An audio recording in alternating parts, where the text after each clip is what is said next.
Hello guys, welcome back to another video tutorial. For today's video is how to use ChatGPT for legal assistance.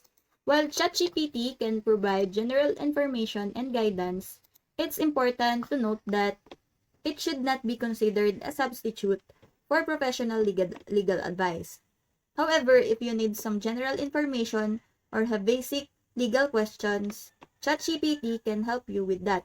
Here are a few tips on how to use ChatGPT for legal assistance. First is clarify your question. Be specific and concise about the legal issue or question you want assistance with. This will help ChatGPT provide more relevant information.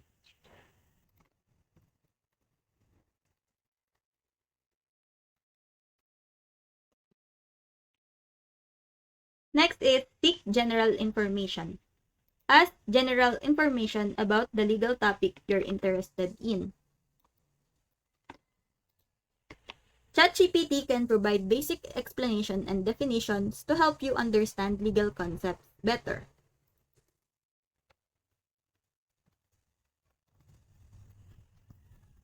Request legal procedures. If you're unsure about the steps involved in a legal process, you can ask ChatGPT to outline the general procedures. However, keep in mind that the laws and procedure can vary by jurisdiction. So it's always best to consult a qualified attorney familiar with your specific jurisdiction.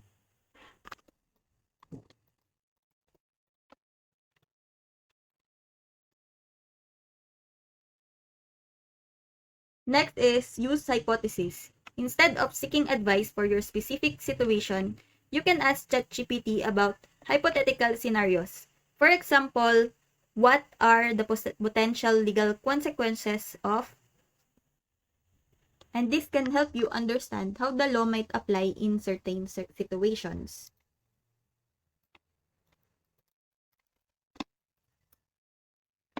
Next is double-check information. While ChatGPT strives to provide accurate information, it's always a good idea to verify and legal information received.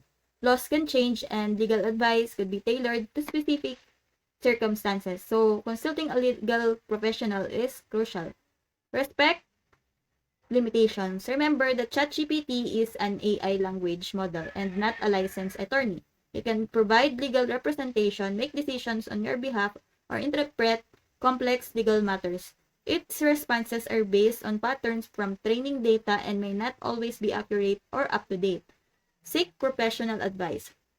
If your legal issue is complex, involves personal circumstances, or requires a definitive answer, consult a qualified attorney. They can provide you with an expert advice tailored to your specific situations.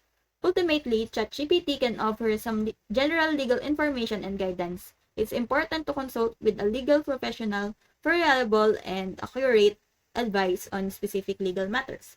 So I hope that you learned something and this video helps. And if you have any questions or comments, kindly put it in the comment section below and make sure to subscribe and like to our channel. Thanks!